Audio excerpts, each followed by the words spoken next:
بەناوی خوای بەخشندە و میهرەبان سڵاوتە لێبێ بینەران و بیسەرانی کەناڵی ئاسمانی پەیام خۆشحاڵم لە ئەڵقەیەکی نوێی بەرنامەی پەیامی تۆ لە شاری هەولێر بە ئێوەی خۆشەویست شاد دەبمەوە. ئەمڕۆ هەر لە مانگی ڕەبیع الئەوەل و لە مانگی لەدایکبوونی سەروەری کاینات پرسێکی تر دەوروژێنین، ئەویش پرسی سیفەتەکانی پێغەمبەری خوایە صلی الله عليه وسلم. بێگومان پێغەمبەری خوا صلی الله عليه وسلم خاوەن کۆمەڵی سیفاتی زۆر جوان بووە و لە ڕۆژانەیدا بەردەوام و سیفاتە جوانانەی لێبێنراوە، وەکو سیفەتی ڕازگۆیی، دەستپاکی، لێبوردەی و بەسەدان سیفەتی ترکە پێغەمبەری خوا صلی الله عليه وسلم هەی بووە. بۆ ئەمڕۆ دەمەوێت بچمە نێو هاوڵاتیان تاوتوێی سیفاتەکانی پێغەمبەر بکەین، بزانین ناخۆ تاچەنە و سیفاتانەی پێغەمبەری خوا صلی الله عليه وسلم ئەو کردار و ئاکارانەی ڕۆژانەی لە نێو خەڵکی مسلمانی شاری هەولێر ماوە، یاخودا خۆ بزانین ئەوان معجیبی چ سیفات و کردارێکی پێغەمبەری خوا صلی الله عليه وسلم و هەوڵ دەدەن لە ژیانی خۆیان تەطبیقی بکەن. و بۆچی ئەو سیفاتە هەڵبژێنم من تاوتوێم پرسەیە لەگەڵ هاوڵاتیانی شاری هەولێر دەکەم، ئێوەش بینەر و بیسەرمان بم بزانی ناخۆ ئەوان سەرسامی چ سیفاتێکن، لەگەڵماندا بن. أخلاقه وصفاته سبحان من سواه هو قدوتي وحبيبي ودعوتي. یەک لە سیفاتە هەر بەرزەکانی پێغەمبەر عەلەیهی سڵات وسەلام لێبوردەی زۆر هەبوو، زۆر لێبوردە بوو. سادق ئەمین بووە، ڕۆژبەرزی، ڕێزگرتن لە ئافرەت، ڕازگۆیی، منداڵی زۆر خۆشویستووە. ئەدەبەنی ڕەبی فەحسەنە تەئدیبی. چ سیفاتێک پێغەمبەری زۆر پێ جوانە؟ ئەتۆ چ سیفاتێکی ویت زۆر پێ جوانە؟ وەرە سیفاتی پێغەمبەر صلی الله علیه و هەمووی جوانە، یەک لە یەک جوانترە، حیسابی ناکرێ، هەرچی بری. ئەتو چ دەڵێ؟ هەمیشەوە دەرم بەڕێ بڕۆمە هەمووی جوانن. باشە یەکێک کە زۆر ئەتو پێی سەرسامی یەک لەوانە. والله باشیانی بری هەر یەک لە یەک هەموو پێ یەک لە یەک هەر یەکەچی نییە بری ناڕێک. ئەتو حەزت لە سیفاتێکی پێغەمبەری بە زۆر؟ وڵا لە هەموو سیفاتەکانی لە هەمووی برێم سیفاتێکی زۆر پێ جوان بۆ زۆر، یعنی زۆر تایبەت بۆ لەکنت. خۆی هەموو یەک لێک دی جوانترە، نییە برێەوە نیتی برێن هەمویان یەک لە یەک جوانتر. پێغەمبەری خوا صلی الله عليه وسلم خاوەن کۆمەڵی سیفاتی زۆر جوان بووە، تۆ کامل و سیفاتانە زۆر پێ جوانە. صادق ئەمین زۆر پێ جوانە. پێشێ بتە پێغەمبەری صلی الله علیه وسلم صادق ئەمین بووە، بەدەستپاک ناوی ڕۆیشتووە. یعنی دەستپاکی و ڕازگۆیی لای تۆ زۆر گرینگە؟ ئارێ وەڵا زۆر. باشە بۆچی یعنی ئەمە لای تۆ گرینگە؟ بۆچی ڕازگۆیی گرنگی ڕازگۆیی لە چیدایە؟ زۆر جوانە، مرۆڤ بۆی تێدا هەبێتن ئەو مواصفاتە ڕازگۆ بێ دەستپاک بێتن ئەمین بی. ئەگەر مرۆڤ ڕازگۆ نەبێ کەسێکی چۆن دەردەچێت؟ جوانیە لە کۆمەلگادا پێم جوانیە.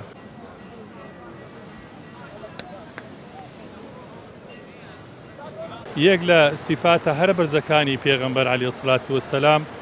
لێبوردەی زۆر هەبوو، زۆر لێبوردە بوو. یعنی ئەگەر زۆر جار وە بووە پێغەمبەر تەعەدای لێ دەکرا لەلایەن کافرەکان، لەلایەن مشریکەکان، لەلایەن خراپەکاران، ئەو کابرایە لە باتی دەستی ئینتیقام درێژ بکا لە بۆیان، دەستی مەحەبەت و ڕەحمەت و بەزەیی پێشکەر دەکرد. جا ئەو دینە باوەڕت هەبی ئەوەندەی کە بە ڕەحمەتی ئەو پێغەمبەرە پەرەیستاندووە، بە نەرمونیانی و بە لێبوردەی ئەو پێغەمبەرە پەرەیستاندیە، ئەوەت نە بە شمشێر پەرەی نەستاندیە. حتا یەک لەوانە جارێکیان پێغەمبەر بخۆ دەزانی کە لە ژێر دارێکی بوو، یەکێک لە دوژمنەکانی پێغەمبەر عەلەیهی سڵات وسەلام هات بیکوژی، پێغەمبەر بکوژی، شمشێرەکەی لێ بەرز کردەوە، گوتی یا محەممەد چێ هەیە ئێستا ئەتوونە جاددا لە دەستی من؟ جا پێغەمبەر فەرمی عەلەیهی سڵات وسەلام ڕەب العالەمین، خوای گەورە من ناجادە. کابرا شمشێرەکەی دەست بەر بەوە، جا شمشێرەکە کە دەست پێغەمبەر فەرمووی چێ ئەتوونە جاددا لە دەستە من؟ جا فەرمووی ئەنتە کەریمون، ئینسانێکی بەڕێزی ئەتوو. جا فەرمووی بڕۆ، ئەوە من تۆم ئازاد کرد. کابرا فترەیە گڕۆیی و گەڕاوە. پێغەمبەر فەرمووی ئیمان بینە بە ڕەب العالەمین. جا کابرا ئەو دەمای ئیمان نێنێ، بەڵام پاشان گەڕاوە، گوتی لەبەر لێبوردەیی پێغەمبەر عەلەیهی سڵات وسەلام ئیمانم هێنا. بەێ وڵی هەمووی ڕازگۆی شەشی زۆر باشە و زۆر چاکە و باشە سیفاتی لێبوردەی لە ژیانی خۆتا تەطبیقت کردووە؟ بەێ لێبوردەی الحەمدولیلا لە منداڵەکانت، لە خێزان، لە ماڵەوە؟ والله الحەمدولیلا. دەڵێن پێغەمبەری خوا صلی الله عليه وسلم کۆمەڵی سیفاتی زۆر جوانی هەبووە، کەم لەم سیفاتانەی پێغەمبەر زۆر بەلایەوە تۆ جوانە؟ وڵای خۆی لە خۆیدا سیفاتەکانی هەر هەمووی جوانن، یعنی کاینی ناکەی بری ئەو سیفاتەی جوانەیە ئەو سیفاتەی جوانە هەر هەمووی جوانە. ڕاستی باشە لەو هەموو سیفاتە جوانەی چانی بەلای تۆ زۆر تایبەتە وڵایی بڵێم چی ئێستاکە وەبیرم نییە بەس زۆربیان توانێت بەس ڕاستگۆیەکەی لە هەر هەمووی جوانتر بە بەڕایمی مامۆساگیان پێغمبەری خوا صلی الله عليه وسلم کۆمەڵی سیفاتی زۆر جوانی هەبووە تۆ معجیبی بە کامە لەم سیفاتانەوە بۆ بە معجیبی بەم سیفاتەی والله طبعا هو پێغمبەری خوا معجیب بە کامە سیفاتی ڕۆژ بەرزی باشە هاوکاری لێ قەوماوان و هاوکاریکردنی لێ قەوماوان ئەمە یەکێک لە سیفاتەکانی پێغمبەرە باشە بۆچی هاوکاریکردنی لێ قەوماوان تۆی پێی معجیبی بۆ یعنی گرنگی ئەمە لە چیدایە ئەم سیفاتێ خاتەوە تەعالان مامۆستاکە ئەو فەقیر و دەوڕەمەندەی دانایە دیارە حکمەی تێدایە پەندەکان دەچەم وەکوێک نینە ئەجا بۆیە دەبێت هەندێک هاوکاری هەندێککەن ئەو بار ڕاستکەینەوە ئەو بارە بەتەنا کەسێک نادەبێت هەموو لاکمان هاوکاری یەکتی بکەین شی کۆمەڵایەتێ و ڕەوش بەرزیە و ئینسان دۆستێک بوو لە سیفاتەکانی پێغمبەری خوا ڕۆژ بەرزی بوو ئەگەر مرۆڤ ڕەوش دەرز بێت چی بەدەستدێنێ مامۆسا قوربان والله ئاخرەتی ئینشاءڵڵا بۆ دوای پێغمبەری خوا صلی الله عليه وسلم کۆمەڵی سیفاتی زۆر جوانی هەبووە پێم بڵێ تۆ وەکو گەنجێک معجیبی کامل لەم سیفاتانەی پێغمبەری خوا صلی الله عليه وسلم والله خۆی سفاتی جوانی زۆرە بەڵام ئەگەر بڵێ یەکێکیان لەناو ئەوانە کامل لەم سیفاتانە بێگومان هەموو سیفاتەکانی زۆر جوانە بەڵام چ سیفاتێک بەلای توی گەنجەوە زۆر تایبەتە وڵا ڕێزی لە گەورە و بچووک ناوە ینی ڕێزی بە ئەوم کەسێکەوە هەبووە با ئێمە لەسەرەوە بوەستی ڕێز لە گەورەون و بچووک یان ڕێزی نێوان گەورە و بچووک تا چەند گرینگە گرنگی ئەمە لە چیدایە بەڕای تۆ واللهی ئەبێتەوەی بچووک ڕێزی گەورە بگرێ گەورە ڕێزی بچووک بگرێ خۆشەویستی زیادەکە ینی لە بینی تاکانی کۆمەڵە پێغمبەری خوا خاوەن کۆمەڵی سیفاتی زۆر جوان بووە ئەم سیفاتە جوانانەی پێغمبەری خوا تۆ کامل لەم سیفاتانە زۆر بەلاوە جوانە یەکێک لە سیفاتەکانی ڕازگۆیی دووەم لێبوردەی سێم دەستپاشی چوارم ئەمانەت پارێزی ئەمانە هەموو ئەو سیفاتانە کە لە پێغمبەری خوا صلی الله عليه وسلمدا هەبووە و پێویستە ئێمەش هەمان ڕێگا و هەمان ڕێزکەی پێشەوای مرۆڤایەتی بگرینە بەر بۆ ئەوەی ژیانیشی باشتر و خۆشتر بۆ خۆمان و بۆ دەور و بەرمان و بۆ خێزانمان و بۆ هاوڕێمان و بۆ ئەو کەسوکارانی کە لەگەڵمان دەژین دابین بکەین طبعا سیفاتەکانی پێغەمبەری صلی الله علیه وسلم یەک لەوان ئەخلاقی جوان بوو خۆی گەورە خۆی مەدحی دەکات دەفەرمێ وإنك لعلى خلق عظيم أتو لسر أخلاقي زور برزي إني بعثت معلما يقلوان بيغمبر صلى الله عليه وسلم وكذا فرمي أدبني ربي فأحسن تأديبي خوي جورا خوي بيغمبري تأديب لابو وفيركرشي تشاغو له الصحابة كان كامل صفاتاني بيغمبر زور بلايتو جوانا والله صفاتەکانی پێغەمبەری خوا صلی الله عليه وسلم هەمووی قودوەن بۆ ئێمە بەس ینی لەلایەن منەوە ڕازگۆی زۆر جوانە کەسێک کە ڕازگۆ بیانی هەموو شتەکانی جوان دەبێ پێغەمبەریش خوش بە صادق الئەمین ناسراوە ڕازگۆیەکەی زۆر جوانە بەلای منەوە پێغەمبەری خوا صلی الله عليه وسلم کۆمەڵە سیفاتی زۆر جوانی هەبووە کامە سیفاتی پێغەمبەر زۆر بەلای تۆ جوانە منداڵی زۆر خۆشویستووە ینی ئەوە زۆر بەلای تۆ تایبەتە پێغەمبەری خوا صلی الله عليه وسلم خاوەن کۆمەڵە سیفاتی زۆر جوان بووە کۆمەڵە سیفاتی ناوازەی بوو تۆکو کچێک وەکو کچێکی گەنج کامل لەم سیفاتانەی پێغەمبەری خوا صلی الله عليه وسلم زۆر بەلای تۆ جوان بووە بەنای خۆی گەورە حتمیان سەرجەم سیفاتەکانی پێغەمبەر صلی الله عليه وسلم جوان بووە و وای کردووە لە ژیانمان کاریگەری و ڕنگدانێکی جوانی هەبێ بەڵام بەداخۆ لە ئێستایەکە لەناو هەموو کەسێکە ئەوە نەماوە واگەر بین ڕێزگرتنە لە ئافرەت یەکێک ئەو سیفاتی بەلای تۆ زۆر جوانە چ سیفاتێکە ڕێزگرتن لە ئافرەت البدر كطلعته وجه جميل والشمس كبسمته ظل ظليل هو عبد الله سيد الخلق ومصطفاه وحبيب الله خير مبعوث بوحي الله تا چەند گرینگە لێبوردەی لە نێوان مسلمانان لە نێوان هاوڵاتیان لە نێو خەڵکیەما بێ ئەگەر لێبوردەی هەبێ چیمان پێدەبەخشی لێبوردەیی واتە بنیاتنانی کۆمەلگایەکی پاڵێوراو ینی دروستبوونی کۆمەلگا لە دەرەجە یەکەوە هەتا دەرەجە بەرزەکان لەبەر ئەوەی لێبوردەیی ئێستا ئێمە ئەنیواتە ڕوحی ئینتیقام لەناو لەشماندا نەبی ئەگەر تۆ غەڵەتێکت هەبی من بە غەڵەتێک وەڵامت نەدەمەوە ئێستا من مامۆستای ئاینیم بەڕاستی وەکو ڕەئی من ئەگەر کابرایەکمان دیت سەرخۆشە عارەخۆرە ئێمە لە بازنەی ئیسلام دەری نەکەین نەخێر ئێمە دەبی ڕەحم و بەزەیی و لێبوردەییمان هەبی ئەو کابرا دەستی بەسەری دابینین بیجێڕینەوە ناو بازنەی ئیسلام بە لێبوردەیی واتە بەدڵ گەورەی خۆمان ڕازگۆی گرنگە لە ژیانی مرۆڤدا بیان گرنگی ڕازگۆی لە چیدایە بەڕای تۆ یعنی مەقصد ئێمە ڕازگۆ بین مەقصد من وعدێک بە تۆ دەدەم کە وعدەکەم بە تۆ دەدەم کە من وعدێک بە تۆ دەدەم پێی ناوێ ئەتوماتیکەم دەوی وعدەکەی بەجێ بکەینم ئەش یارمەتی دانی لێ قەوماوان گرنگی لە چیدایە گەر کەس یارمەتی لێ قەوماواندا چی بەدەست دێنێت قوربان لە بۆ دوا ڕۆژ ئینسان پەپلەی بەرز دەبتەوە هەم لە جیهان و هەم لە دوا ڕۆژ لە دوا ڕۆژ پیانسان وجدانی بەختەوەر دەبیتن بێگومانم دنیا کاتیش ڕۆژێکدا دێت ئەوی هایتینوتی مامۆستا هەر بەزی دێلیت دەبێمە بیر لە قیامەت کێنەوە بۆ کردارەکانی ئەوی هایتینوتی هەموو بەزی دێلیت ڕازگۆی لە پێش هەموو شتێکەوەیە گرنگی ڕازگۆی لە چیدایە پێم بڵێ ڕازگۆی بناغەی دروستکردنی کۆمەلگایەکی شارستانی پێشکەوتووە هەر کۆمەلگای کە ڕازگۆی تێدا نەبوو ئەو کۆمەلگای بەرەو هەڵدێر و بەرەو ڕوخان دەڕات بەڵام کە ڕازگۆی تێدا بوو ئیدی ئەو کۆمەلگایە بەرەو باشی بەرەو باشتربوون هەنگاو دەرێت کۆمەلگایەکی تەندروست و کۆمەلگایکی پێشکەوتوی لێ دەردەچێت بۆیە پێویستە ئێمەش هەمان ئەو ڕێچکەی پێیانبەرمان وەربین ئێستا کە ڕازگۆی لە نێو کۆمەلگای ئێمە چۆنە تا چەند خەڵکی ئێمە ڕازگۆیە لەم سەردەمان نەک کۆمەلگای خۆمان بگرێ ڕۆژهەڵاتی ناوەڕاست بەگشتی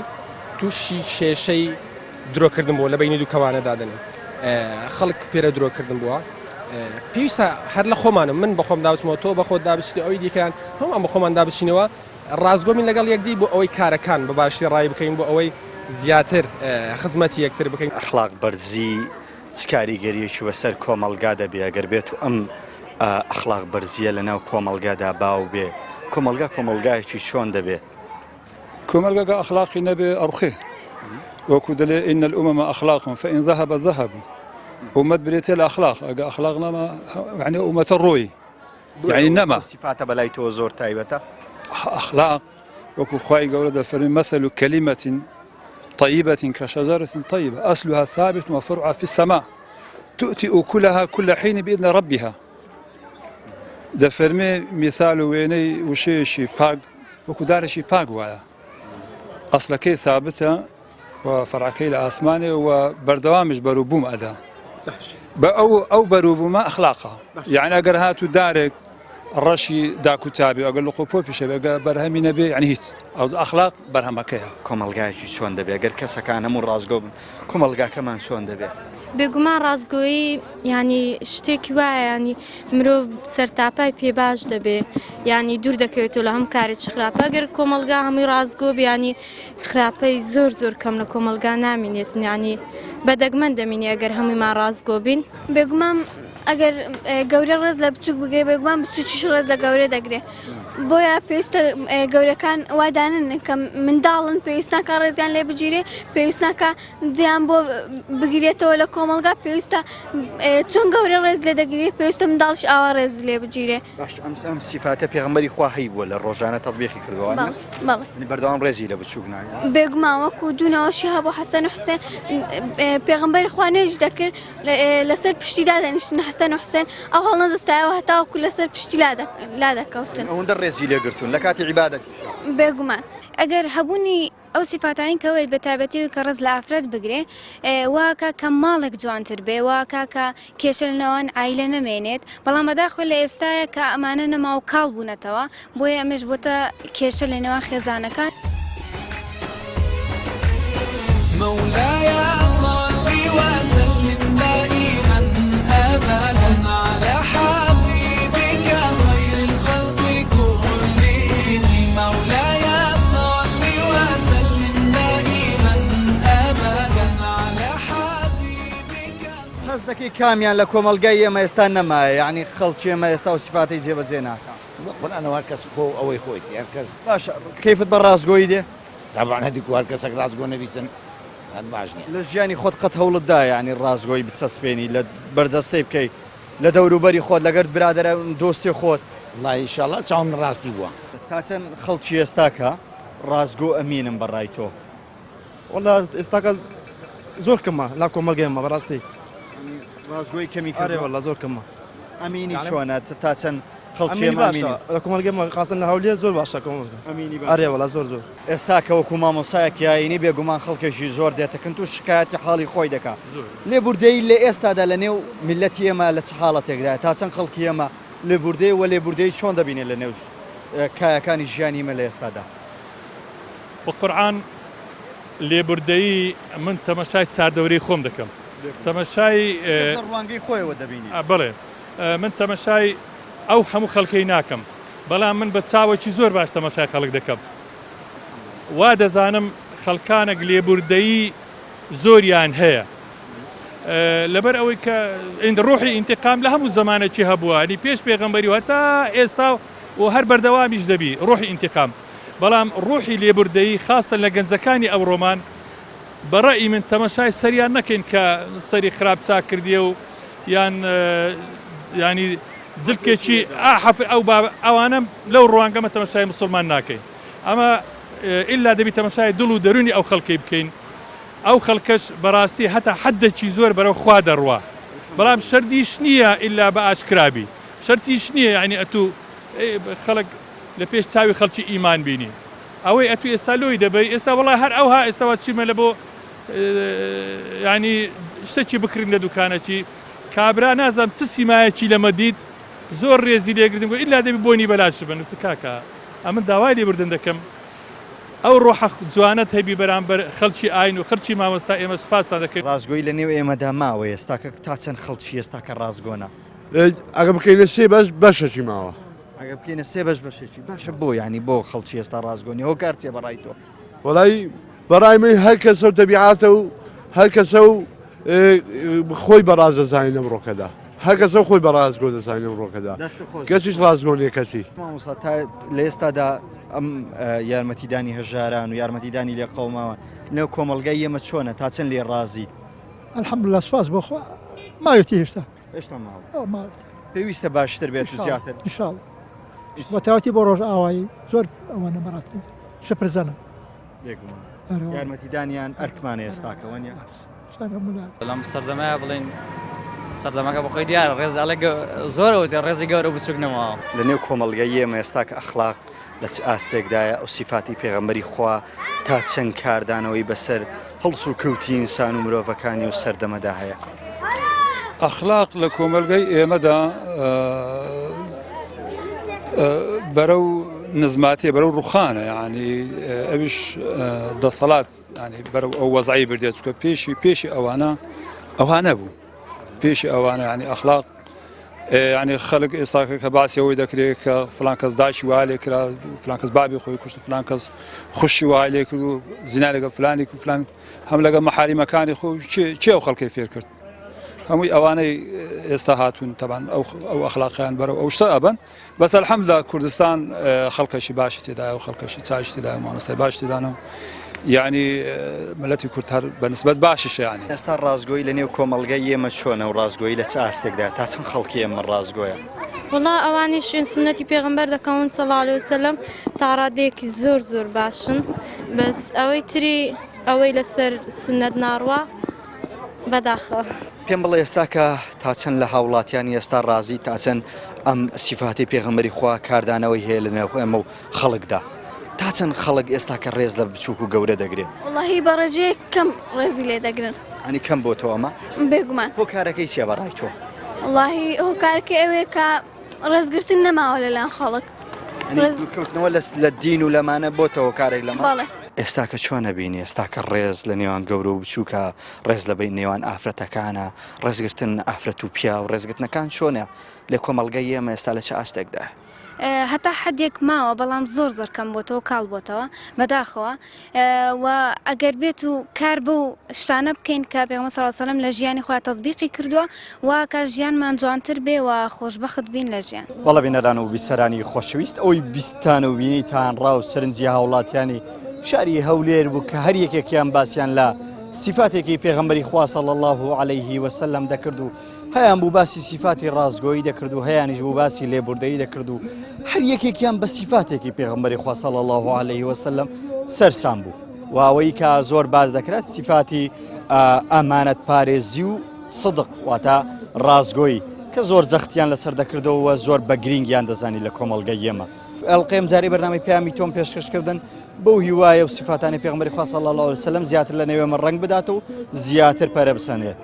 تاڵقێکی تر و بەرنامەیەکتر لەگەڵ هاوکارم یونس عەبدوڵڵا بە ئێوەی خۆشەویست شاد دەمەوە بەخوای گەورەتان دەسپێرم و سپاردەی خوا بن.